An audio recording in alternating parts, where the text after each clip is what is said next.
नमस्कार, मेरा नाम अनिल सिंह रावत है।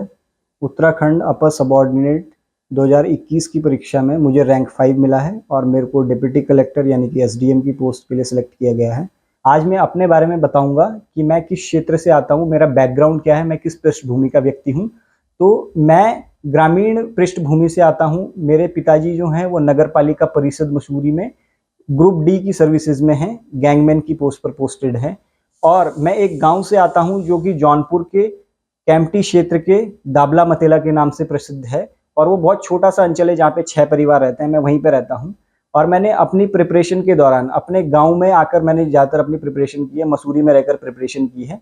तो मेरे जो प्राथमिक शिक्षा है वो मेरे गाँव से ही सिद्ध हमारी पाठशाला मतेला से हुई है। सिद्ध एक संस्थान है जो 1979 में 89 में श्री पवन कुमार गुप्ता जी ने शुरू किया था, वहाँ से मेरी प्राथमिक शिक्षा शुरू हुई है। उसके बाद मैंने मेरी जो माध्यमिक और उच्च माध्यमिक शिक्षा है वो जवाहर नवोदय विद्यालय पौखाल से हुई है, जहाँ से मैंने 10वीं और 12वीं की परीक्षाएं उत्तीर्ण की। उसी दौरान 12वीं में मैंने JEE का एग्ज़ाम दिया था इंजीनियरिंग के लिए, उसमें मेरा सिलेक्शन हुआ, क्वालिफाई किया मैंने। तो उसके बाद मैंने एडवांस दिया, IIT मेरा कुछ मार्क्स से रह गया था। उसके बाद मैंने काउंसलिंग में जब काउंसलिंग भरा तो JEE मेंस की काउंसलिंग के आधार पर मुझे GB पंत इंजीनियरिंग कॉलेज गुरदौड़ी पौड़ी गढ़वाल वाला मिला, जिससे मैंने 2014 से 18 तक इलेक्ट्रॉनिक्स एंड कम्युनिकेशन इंजीनियरिंग में अपना ग्रेजुएशन पूरा किया है। उसके बाद कुछ मंथ कॉलेज से मेरा प्लेसमेंट नहीं हुआ और मैं किसी भी कंपनी में प्लेस नहीं हुआ। उसके बाद मैंने एक प्राइवेट फर्म में 7 से 8 महीने काम किया। जब मेरे को 9 से 5 की जॉब पसंद नहीं आई तो मैंने 2019 में इसको क्विट किया और सितंबर 2019 से पूर्णतः अपने आप को सिविल सर्विसेज की तैयारी की तरफ झोंक दिया।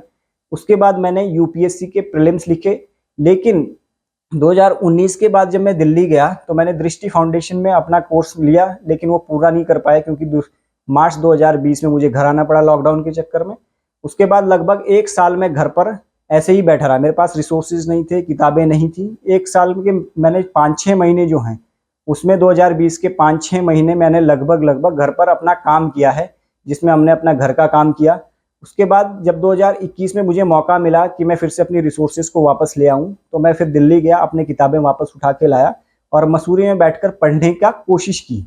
लेकिन घर पर बैठकर मेरे को माहौल नहीं मिला, तो मैंने मसूरी की जो ओल्ड लाइब्रेरी है, मसूरी लाइब्रेरी 1843 वाली, उसको यूटिलाइज किया, वहाँ पे मेंबरशिप के लिए अप्लाई किया। शुरुआत में मुझे कहा गया कि यहाँ पे केवल 30 साल से ऊपर के लोगों को केवल मेंबरशिप दी जाती है, लेकिन मेरी रिक्वेस्ट पे आउटस्टैंडिंग क्राइटेरियाज पे मुझे मेंबरशिप दे दी गई और मैंने वहाँ पर बैठकर पढ़ाई की। उत्तराखंड पीसीएस को लेकर जो स्ट्रैटेजी है उस पर बात करना चाहूँगा। तो उत्तराखंड पीसीएस जो है वो उत्तराखंड लोक सेवा आयोग द्वारा आयोजित करवाया जाता है और नए पैटर्न के अनुसार मैं आपसे बात करना चाहूँगा कि तैयारी जो है वो prelims plus mains plus interview के पर्सपेक्टिव से इंटीग्रेटेड तैयारी करना जरूरी है, क्योंकि तीनों को आप साथ में लेकर चलेंगे तभी आप अंतिम रूप से सफल और अपने आप को कॉन्फिडेंट महसूस कर पाएंगे। तो सबसे पहले प्रीलिम्स और मेंस के जो सोर्सेज होंगे वो सेम ही होंगे, लेकिन आपकी स्ट्रैटेजी अलग अलग हो जाएगी। प्रीलिम्स में आपको MCQ सॉल्व करने हैं और मेंस के लिए आपको आंसर राइटिंग प्रैक्टिस करना है। इसी के साथ साथ इंटरव्यू के लिए आपको बोलने की प्रैक्टिस करनी है, जो आप अपने दोस्तों के साथ रहकर बोल सकते हैं, गुफ्तगू अड्डा या किसी चाय के दौरान आप चर्चाएं कर सकते हैं, वो आपको इंटरव्यू में बोलने को लेकर मदद करेंगे और मददगार सिद्ध होंगे। तो सबसे पहले बुक लिस्ट और रिसोर्सेज के लेके मैं अपनी स्ट्रैटेजी बताना चाहूँगा, आप लोग अपने अपने अनुसार इसको अपने ऊपर लागू कर सकते हैं। तो मैं अगर बुक लिस्ट को लेकर बात करूं तो मैंने किसी भी कोचिंग संस्थान से कोई कोचिंग नहीं ली है, मैंने केवल उनके रिसोर्सेज और उनके बुक्स को इस्तेमाल किया है। सबसे पहले मैंने दृष्टि संस्थान के जो क्विक बुक्स आती हैं उनका इस्तेमाल किया था, सभी विषयों की जो क्विक बुक्स हैं, और उत्तराखंड पीसीएस को लेकर जो हिंदी की उन्होंने बुक 6 निकाली थी उसका इस्तेमाल किया था। मैं आप लोगों को कहना चाहूँगा कि जिनके पास समय है उत्तराखंड पीसीएस के लिए वो रेफरेंस बुक्स को जरूर पढ़ें, यानी कि GS फर्स्ट है हमारा, GS फर्स्ट में हमारा इतिहास है, विश्व इतिहास, भारत का इतिहास और भारत का भूगोल और सामाजिक न्याय, जिसमें सोशल जस्टिस बोलते हैं। तो इसके लिए आप इतिहास के संदर्भ में ओल्ड NCERTs को रेफर कर सकते हैं, जिसमें प्राचीन भारत के लिए सतीश चंद्र, मध्यकालीन भारत के लिए रामशरण शर्मा और आधुनिक भारत के लिए बिपिन चंद्रा को पढ़ सकते हैं। इसके साथ साथ ही आधुनिक भारत के लिए अगर आप स्पेक्ट्रम, जो कि राजीव कुमार अहिर जी की किताब है, उसको पढ़ेंगे तो वो भी बेहतरीन एक रिसोर्स रहेगा। इसके साथ ही भूगोल के लिए आप कक्षा 6 से कक्षा 12वीं तक की NCERTs को फॉलो कीजिए और सामाजिक न्याय और सामाजिक जस्टिस जो है उसके लिए आप विशेष तौर पर विजन आईएएस का मटेरियल फॉलो कर सकते हैं, मैंने भी उसी को फॉलो किया था। और पेपर 2 जिसको GS2 कहेंगे हम, उसमें जो है हमारा पॉलिटिकल साइंस और इंटरनेशनल रिलेशन यानी कि पॉलिटी, भारत की राज्य व्यवस्था, अंतर्राष्ट्रीय संबंध और हमारा शासन है, गवर्नेंस का पेपर है। तो इसके लिए आप लक्ष्मीकांत की किताब पढ़ सकते हैं। इसके साथ साथ विजन आईएएस का शासन के ऊपर जो बुकलेट्स आती हैं उनको पढ़ सकते हैं। साथ ही साथ अब तीसरा पेपर जो है वो हमारा अर्थव्यवस्था का है और पर्यावरण और परिस्थिति का है, यानी कि इकोनॉमी, इन्वायरमेंट एंड इकोलॉजी। तो इकोनॉमी के लिए आप रमेश सिंह और उसके साथ साथ विजन का मटेरियल और मृणाल सर की वीडियोस देख सकते हैं। और पर्यावरण पारिस्थिति के लिए मैंने विशेष रूप से दृष्टि संस्थान का जो क्विक बुक है उसको इस्तेमाल किया था। आप शंकर आईएएस को भी पढ़ सकते हैं, वो आपको काम आएगी। GS4 यानी कि एथिक्स, नीति शास्त्र के लिए आप सुब्बा राव जो किताब हैं उनको पढ़ सकते हैं। उनकी केस स्टडीज़ भी अच्छी हैं, थियरी भी अच्छी हैं। मैंने उसके साथ साथ ही दृष्टि संस्थान के जो नोट्स आते हैं एथिक्स के उनको पढ़ा था और लेक्सिकन से मैंने रिवाइज किया था। तो ये आपको बुक लिस्ट जो हैं और रिसोर्सेज हैं ये आपके काम आएंगे। उत्तराखंड के संदर्भ में अगर रणनीति की बात करूँ तो आपको धैर्य बना के रखना है, क्योंकि यहाँ पर समय ज़्यादा लगता है। तो इंटरव्यू तक के लिए आपको पूर्णतः कम से कम 2 से 3 साल लग सकते हैं। तो इसके लिए आप धैर्य बनाए रखिए और अपनी तैयारी को शार्प बनाए रखिए। लिखने का प्रयास कीजिए, मैक्सिमम मॉक टेस्ट लिखिए। मैंने भी मॉक टेस्ट लिखे थे, लेकिन अंतिम रूप से उत्तराखंड में कोई भी PCS की बेहतरीन तैयारी नहीं करवाता है और न ही कोई बेहतरीन मॉक टेस्ट अवेलेबल है। तो आपको प्रैक्टिस के लिए मात्र कोचिंग से मॉक टेस्ट लेने हैं और उनमें वैल्यू एडिशन के लिए टीचर्स को इंसिस्ट करना है। साथ में आप अपने साथियों को भी दिखा सकते हैं, वो आपको वैल्यू एडिशन करके देंगे। और विषय वस्तु को जब आप बार बार पढ़ेंगे तो आप अपने आप ही अपने विषय वस्तु में या आंसर्स में वैल्यू एडिशन कर सकते हैं। साथ साथ आंसर राइटिंग ही की नोट है जिसके ऊपर आपको फोकस करना है। मेरे को भी आंसर राइटिंग के कारण ही ये पोजीशन मिली है, ये जो रैंक मिला है ये आंसर राइटिंग के कमाल के कारण ही मिला है। प्रेजेंटेशन के स्तर पर आपको कार्य करना है। प्रेजेंटेशन में कैसे उत्तर कैसे बेहतरीन लिखे जाएं, तो ये GS में आपको उत्तरों को प्रेजेंटेबल बनाना है। फ्लो डायग्राम, चार्ट्स, मैप्स, इन चीज़ों का आप इस्तेमाल कर सकते हैं। अब रहते हैं हमारे 2 पेपर, पेपर 5 और पेपर 6। पेपर 5 उत्तराखंड के संदर्भ में है और पेपर 6 भी उत्तराखंड के संदर्भ में है। मैंने उत्तराखंड के संदर्भ में मात्र 2 किताबें पढ़ी थी, जिसमें उत्तराखंड की परीक्षावाणी और विंसर ईयरबुक। लेकिन अब ये पर्याप्त नहीं होंगी, क्योंकि उत्तराखंड के 2 स्पेसिफिक 200 नंबर के पेपर हैं।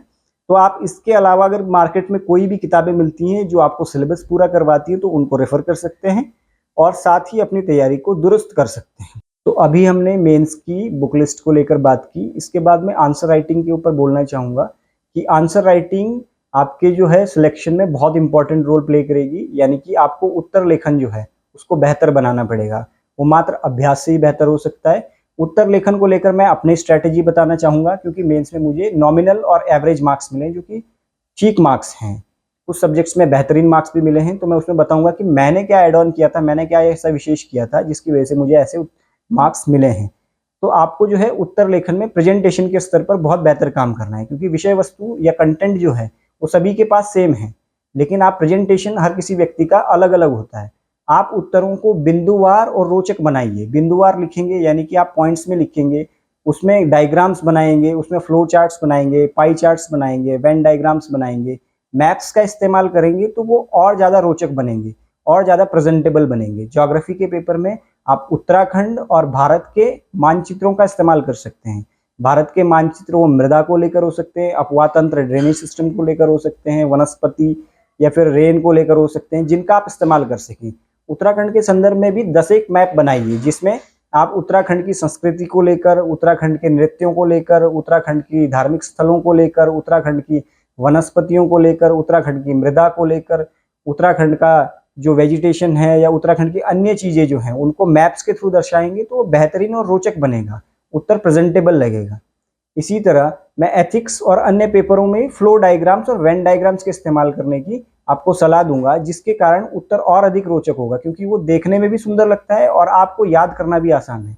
अगर आप माइंड मैप्स बनाते होंगे तो आपको फ्लो चार्ट्स बनाने जरूर आते होंगे। फ्लो चार्ट के थ्रू समझाना आसान रहता है। आप एरोज के थ्रू, राउंड गोलों के थ्रू या फिर नए नए चित्रों के थ्रू इनको समझा सकते हैं और आंसर राइटिंग को बेहतरीन बना सकते हैं। आप आंसर राइटिंग को दिए गए समय के भीतर लिखने का प्रयास कीजिए, जिसके बाद अगर आपका समय बचता है तो उसको अंडरलाइन कीजिए। मैंने अपने GS के जो पेपर हैं वो लगभग 5 से 10 मिनट पहले पूरे किए। उसके बाद जो समय बचा उसको मैंने दोबारा अपने उत्तरों को देखा, जहाँ पे मुझे महत्वपूर्ण लगता था उसको अंडरलाइन किया।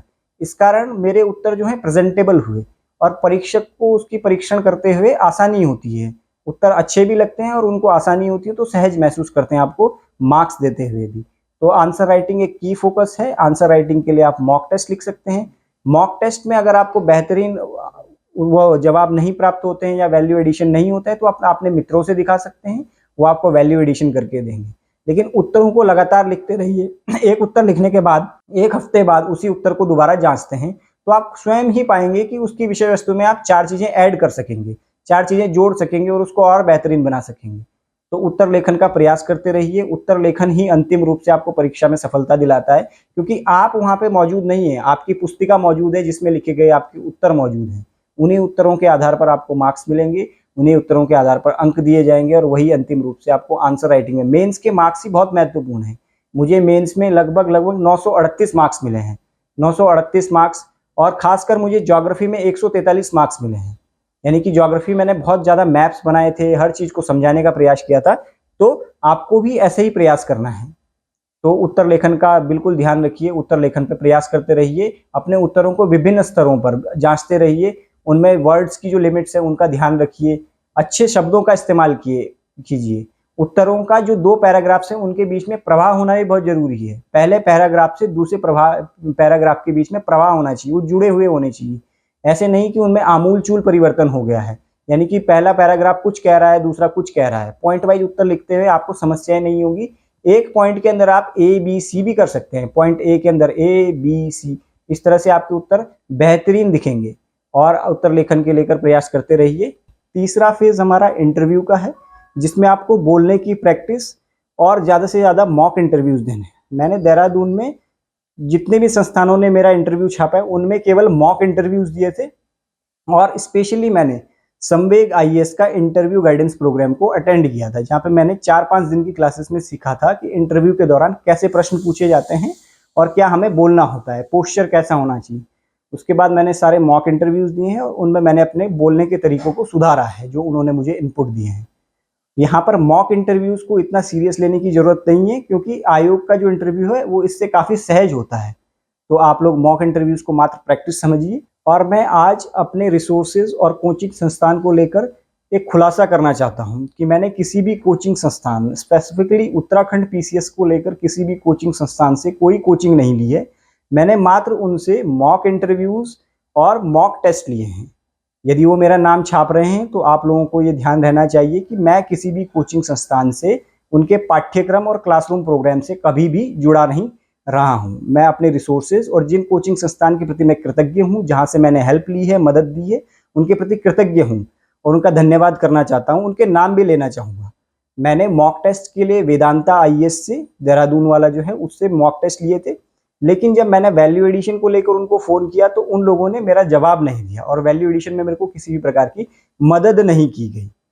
तो लेकिन मैं कृतज्ञ इस बात का हूँ कि उन्होंने मेरे को मॉक टेस्ट अवेलेबल करवाए, एटलीस्ट चेक किए मेरे मॉक टेस्ट। साथ ही इंटरव्यू गाइडेंस प्रोग्राम के लिए मैंने वेदांता में ही एनरोल किया था, लेकिन वहाँ का इंटरव्यू एक्सपीरियंस मेरा बिल्कुल भी अच्छा नहीं रहा। मेरे को बहुत ज़्यादा डिमोटिवेटिंग इंटरव्यू एक्सपीरियंस था। उसके बाद जब मैं डिमोटिवेट हो गया था तो हमारे प्रीवियसली सिलेक्टेड स्कूल के जो हमारे भैया थे, उन्होंने मुझे सजेस्ट किया कि मैं संवेग आईएएस का इंटरव्यू गाइडेंस प्रोग्राम अटेंड करूं और उसमें एनरोल करूं। तो संवेग सर ने मुझे मौका दिया कि उनकी जो इंटरव्यू गाइडेंस क्लासेस थी उनको करने का। 4 से 5 दिन क्लासेस करने के बाद सर ने मेरे 2 मॉक इंटरव्यूज लिए। मेरा कॉन्फिडेंस काफ़ी बूस्ट हुआ।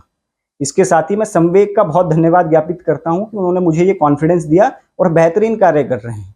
साथ ही जब रिजल्ट आया तो संवेग आईएएस ने बड़ी ईमानदारी से मेरे नाम के आगे इंटरव्यू गाइडेंस प्रोग्राम लिखा। मैं इसके लिए भी उनका कृतज्ञ हूँ कि वो सच्चाई के साथ हैं और जितना उन्होंने इनपुट दिया है उतना ही क्रेडिट ले रहे हैं। इसके साथ ही एकलव्य आईएएस से मैंने खुद से सामने से फीस देकर एनरोल कर एक इंटरव्यू लिया।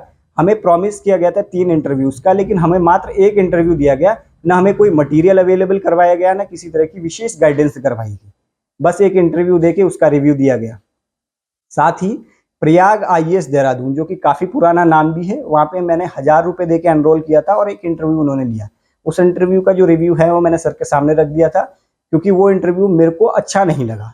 क्योंकि वहाँ पे जो सवाल थे वो उस स्तर के नहीं थे कि वो यूके पीएससी में पूछे जाते हैं। जब मैं यूके पीएससी में गया और मॉक इंटरव्यू में था, दोनों का माहौल बिल्कुल डिफरेंट होता है। आप लोग मॉक इंटरव्यूज को मात्र अपनी बोलने की शैली के लिए इस्तेमाल कीजिए। यूके पीएससी में आपका नॉलेज का टेस्ट नहीं होता है, वो आपके कॉन्फिडेंस को और आपके सोचने की शक्ति, विश्लेषण शक्ति को टेस्ट करते हैं। इसलिए मॉक इंटरव्यूज को इतना सीरियसली बिल्कुल नहीं लेना है। अगर कोई डिमोटिवेटिंग बात भी कहता है, कोई ऐसी बात कहता है कि नहीं आपका इंटरव्यू अच्छा नहीं है, आप तो प्रीलिम्स की तैयारी कीजिए, यानी कि मेरे को कहा गया था एक मॉक इंटरव्यू में कि आप प्रीलिम्स की तैयारी दोबारा कीजिए, और आज मैं सिलेक्टेड हूँ एसडीएम की पोस्ट के लिए रैंक 5। तो ये बहुत ही डिमोटिवेटिंग है। अगर आप किसी को सकारात्मक अवधारणा नहीं दे सकते हैं, अगर अच्छा नहीं बोल सकते हैं, तो बुरा बोल के उसको डिमोटिवेट बिल्कुल मत कीजिए। कोचिंग संस्थानों के जंजाल से बाहर निकलिए। मेरे को 5 वर्ष इस जंजाल से बाहर निकलने में लग गए हैं। आप लोगों को मैं पहले ही बता देना चाहता हूँ, कोचिंग के मटेरियल्स को इस्तेमाल कीजिए, कोचिंग की जो अच्छी चीज़ें उनको ग्रहण कीजिए, लेकिन इस जंजाल से फंसने की ज़रूरत नहीं है। इस जंजाल में बिल्कुल फंसने की ज़रूरत नहीं है। अपनी तैयारी को सेल्फ स्टडी, स्व अध्ययन से दुरुस्त कीजिए। अगर आपको किसी तरह की हेल्प की ज़रूरत पड़ती है तो बिल्कुल हेल्प लीजिए, लेकिन अंतिम रूप से जब परिणाम आते तो कोचिंग संस्थान आपके नाम छाप छाप के एडमिशन्स लेते हैं, और सामने से जब आप बताते हैं कि हम तो आपके छात्र रहे भी नहीं है, तो बेशर्मी से उसको नकार देते हैं। उसके बावजूद अखबारों में आपके पब्लिकेशंस देते हैं, आपके नाम देते हैं। तो मैं इसका बिल्कुल भी साथ नहीं देना चाहता हूँ, और मैं इसका भागी बिल्कुल नहीं बनना चाहता हूँ। जिस चीज़ को मैंने 5 साल झेला है, मैं नहीं चाहूँगा कि जो अभी अभ्यर्थी हैं उत्तराखंड पीसीएस की तैयारी कर रहे हैं, वो इस जंजाल में दोबारा फंसें। आप लोग स्व अध्ययन करें, सेल्फ स्टडी करें, खुद को एनालाइज करें। अगर आपको हेल्प की जरूरत पड़ती है, बिल्कुल कोचिंग संस्थान से ले सकते हैं, लेकिन अंतिम रूप से वो क्रेडिट छीनने के लिए तैयार रहेंगे। आप लोगों को इससे बाहर रहना है, क्योंकि आपकी एक जवाबदेही है अन्य छात्रों के लिए जो तैयारी कर रहे हैं। तो मैं यही कहना चाहूँगा कि देहरादून के किसी भी कोचिंग संस्थान से मैंने क्लासरूम प्रोग्राम नहीं किया है। मैंने मॉक इंटरव्यूज़ और मॉक टेस्ट मात्र एक संस्थान से लिया है। मॉक इंटरव्यूज़ क्योंकि अंतिम रूप से आप सफलता के जब इतने नज़दीक होते हैं तो हाथ पाँव मारते हैं। मैंने मॉक इंटरव्यूज़ दिए हैं, लेकिन उनके लिए मैं उनका कृतज्ञ हूँ, और कोचिंग संस्थान को कहना चाहता हूँ कि वो विशेष रूप से जो छात्र उनके रहे उनका नाम छापे, विशेषकर सभी छात्रों का नाम न छापे जो कि उनके क्लासरूम प्रोग्राम के हिस्सा नहीं रहे, या फिर उसमें लिख दें कि मॉक इंटरव्यू का स्टूडेंट है। इससे बच्चों को भी पता रहेगा कि आपके कितने सही में स्टूडेंट सेलेक्ट हुए हैं, कितने आपसे किस रूप में जुड़े हैं, कुछ मॉक से जुड़े हैं, कुछ किसी चीज़ से जुड़े हैं। इंटरव्यू की रिसोर्सेज को लेके और मॉक टेस्ट को लेके हमने बात की थी। अब मैं यूके पीएससी में जो इंटरव्यू आयोजित किए जाते हैं और मॉक टेस्ट जो हैं, उनमें अंतर को लेकर आपको बताना चाहूँगा कि मॉक टेस्ट में बिल्कुल डिफरेंट माहौल रहेगा और यूके पीएससी में बिल्कुल सहज माहौल रहेगा।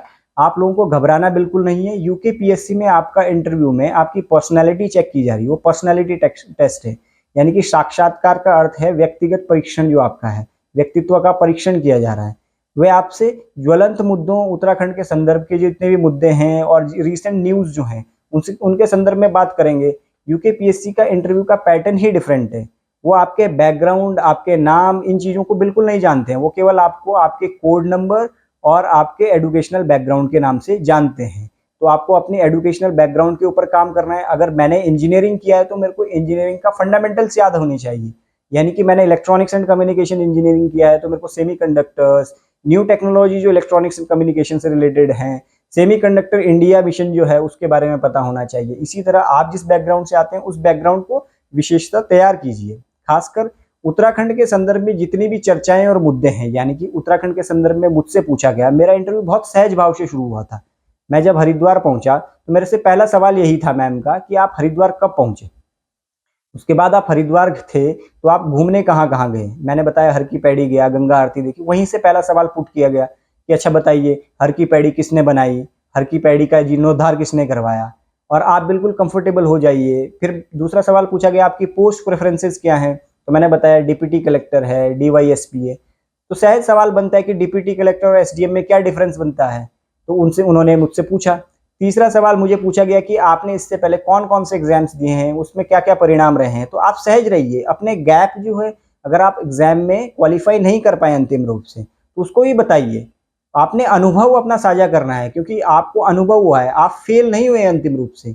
आप लगातार जो ये जर्नी है, ये जो यात्रा, इसमें बने रहें, यही बड़ी बात है। तो आपको उसको सहजता से बताना है, अपनी एजुकेशन क्वालिफिकेशंस को वहाँ पे बताना है। जितने आप सहज होंगे उतने ही सहज सवाल पूछे जाएंगे। उत्तराखंड के संदर्भ में जो समस्याएं हैं, पलायन की समस्या है, आपदा की समस्या है, इन पर सवाल पूछे जाते हैं। आप इनको तैयार करके रखिए। उत्तराखंड में पर्यावरण वर्सेस हमारा विकास की जो चर्चा है वो हमेशा पूछी जाती है। इसके ऊपर आप अच्छे पॉइंट्स बनाइए, अच्छे पॉइंट्स को कलेक्ट कीजिए, अपने तर्कों को विशेष रूप से बेहतर बनाइए, उनके साथ डेटा जोड़िए, फैक्ट्स जोड़िए, जिससे उनकी क्रेडिबिलिटी बनती है, वो अच्छे उत्तर बनते हैं। साथ ही साथ आपको अपने बोलने की जो भाषा है, आपको अपना पोस्चर पॉइज रखना है, शांति से बैठना है, हाथों की पोजीशन आपका हमेशा सही रहनी चाहिए, आपके हाथ ज़्यादा ना हिलते हों, इतना ना हो कि वो डेरोगेटरी लगें, यानी कि किसी को विवादास्पद लगें। और अपने क्षेत्र से संबंधित जो है चीज़ें पता होनी चाहिए। हम उत्तराखंड के निवासी हैं, तो उत्तराखंड के संदर्भ में देवी देवता, धार्मिक स्थल, यहाँ पे पर्यटन स्थल, इनके बारे में जानकारी होना बहुत आवश्यक है। आप सिविल सर्विसेज की वैल्यूज़ को ढंग से पढ़ लीजिए, उनको जीवन में उतार लीजिए, क्योंकि ऑफिसर लाइक क्वालिटीज़ जो हैं वो आप में रिफ्लेक्ट होनी चाहिए। आप अफसर हैं तो अफसर दिखने भी चाहिए, ये उसमें देखना होता है, यही क्वालिटीज़ आपकी देखी जाती हैं, वैल्यूज़ देखी जाती हैं, आपका तौर तरीका देखा जाता है। मेरे से सवाल पूछा गया था कि हम आपको क्यों सेलेक्ट करें, क्योंकि आप तो इंजीनियरिंग बैकग्राउंड से आते हैं, अच्छा खासा पैकेज आपको मिल जाता, लेकिन आप सिविल सर्विसेज में क्यों आना चाहते हैं, उत्तराखंड सिविल सर्विसेज में ऐसा क्या काम करना चाहते हैं। तो आपको मोटिव्स आपके क्लियर होने चाहिए, आप किस लिए आना चाहते हैं, क्या काम करना चाहते हैं, किस क्षेत्र में विशेष योगदान देना चाहते हैं। साथ ही साथ मुझसे ये सवाल भी पूछा गया अंतिम रूप से, देखो करंट इश्यूज पूछे जाएंगे मेरे से, न्यू एजुकेशन पॉलिसी भी पूछी गई, चार धाम यात्रा पूछी गई, पुणे से शुरू हुई मानसखंड एक्सप्रेस पूछी गई, लेकिन जाते जाते मैम ने एक बड़ा सिंपल सा सवाल पूछा कि सिलक्याड़ा टनल कोलैप्स हुई थी, आप बताएंगे उसका माइथोलॉजिकल रीजन क्या था, यानी कि देवी देवताओं से संबंधित कोई कारण था क्या उसका। मैंने मुस्कुराते हुए उत्तर दिया था कि मैम वहाँ पे बौखनाग जी का मंदिर था उसके शिखर पे, और वो उसके कारण बोला जाता है कि उसका दोष लगा है, इसलिए जो हमारी टनल बनाई गई थी उसका जो मुख्य द्वार था उस पर बौखनाग जी का मंदिर बनाया गया, और उसके बाद टनल जो है कोलैप्स से उनका रेस्क्यू किया गया। तो मैम बड़ी मुस्कुराते हुए बोला कि वाह कितना बढ़िया उत्तर है। तो ये चीज़ें जो है उत्तराखंड के संदर्भ में है, जो उत्तराखंड में रह रहे हैं वो देवी देवताओं और इन चीज़ों से बिल्कुल परिचित हैं। ऐसे ही सवाल पूछे जाते हैं, बिल्कुल सहज भाव से सवाल पूछे जाएंगे। इंटरव्यूअर्स आपको शोषित करने के लिए बिल्कुल नहीं बैठे हैं, वो आपको जानना चाहते हैं, आपकी पर्सनैलिटी को टेस्ट करना चाहते हैं कि आप में वो कैपेबिलिटीज़ हैं कि आप कल के दिन एक ज़िले को रन कर पाएंगे। तो यानी कि वो वैल्यूज़ हैं, वही आप में खोजना चाहते हैं, आपके बोलने के तौर तरीके को, आपकी क्लैरिटी जो है, थॉट्स की क्लैरिटी, आप सोचते कैसे हैं, आप डिसीजन ले पाएंगे कि नहीं ले पाएंगे, डिसीजन मेकिंग कैपेबिलिटीज़ को पूछा जाता है। इसलिए आपको वहाँ पे सिचुएशन रिएक्शन टेस्ट भी किया जाएगा, यानी कि आपको कोई सिचुएशन दी जाएगी, उसमें डाला जाएगा और उसमें पूछा जाएगा कि आप इस सिचुएशन में कैसे क्या डिसीजन लेंगे, क्या करेंगे। तो यही आपको अपने ऊपर बनाए रखना है और निरंतर प्रयास करते रहिए। बोलने का अगर आपको अच्छा आता है, बोलना अपनी स्पष्टता से बोलना जानते हैं, तो आप बिल्कुल सफल होंगे, इंटरव्यू आपका बेहतरीन होगा। मेरा इंटरव्यू बेहतरीन हुआ था, मुझे 120 मार्क्स मिले हैं, जो कि नॉमिनल मार्क्स हैं और अच्छे मार्क्स हैं, और अंतिम रूप से मैं आप लोगों के सम्मुख हूँ और बात कर पा रहा हूँ। तो इंटरव्यू भी एक महत्वपूर्ण है, जो आपको रैंक दिलाने में महत्वपूर्ण भूमिका निभाएगा। देखो आपका मेंस के जो मार्क्स हैं वो क्यूमुलेटिव मार्क्स हैं, वो आपके पास नहीं है, लेकिन इंटरव्यू में आप लास्ट पुश मार के अपने रैंक को ऊपर नीचे खिसका सकते हैं। तो इसलिए इंटरव्यू को बनाए रखिए, उसका महत्व को बनाए रखिए, और उसको बिल्कुल भी ऐसे हल्के में लेने की जरूरत नहीं है। आप अच्छे से उसकी तैयारी कीजिए, जितनी भी हेल्प ली जा सकती है, मॉक इंटरव्यूज के तौर पर या किसी से बातचीत करने के तौर पर या मार्गदर्शन के तौर पर, तो आप लीजिए। आप यूट्यूब से मदद ले सकते हैं, डिफरेंट टॉपर्स के वीडियोस देख सकते हैं, उससे आपको मददगार सिद्ध होंगे वो, और उससे आप सीख सकते हैं कि बोला कैसे जाता है, कैसे प्रेजेंट किया जाता है, फैक्चुअल स्तर पर, विषय वस्तु के स्तर पर आपको कितना तैयार करना है। साथ ही करंट अफेयर्स को पढ़ते रहिए इंटरव्यूज के लिए। इंटरव्यूज में मुद्दे महत्वपूर्ण हैं। अगर आप इंटरव्यू के लिए मुद्दे सब जानते हैं, मुद्दों से संबंधित आपको अवधारणाएं क्लियर हैं, तो आप वहां पे उसको स्पष्ट तौर पर रख पाएंगे, उनको इससे बता पाएंगे और कन्विंस कर पाएंगे कि ये मुद्दा जो है इस संदर्भ में है। साथ ही मैं डीकेटी का भी धन्यवाद करना चाहता हूं कि उन्होंने मुझे एक प्लेटफॉर्म प्रोवाइड करा है, जिसके द्वारा मैं अपनी स्ट्रैटेजी, अपनी जर्नी और जो सच है कोचिंग को लेकर उनको बता पाऊं। मैं डीकेटी को बहुत पहले से फॉलो करता था, इसकी वीडियोस देख देख के मैं खुद मोटिवेट हुआ हूं, क्योंकि इस पे सच्ची स्टोरीज सुनाई जाती हैं, सच्ची बुक लिस्ट बताई जाती है, जिनको रेफर करके सही में तैयारी को दुरुस्त किया जा सकता है। तो डीकेटी और उनकी संबंधित सभी टीम को मेरी तरफ से बहुत बहुत धन्यवाद। आप सबको नमस्कार।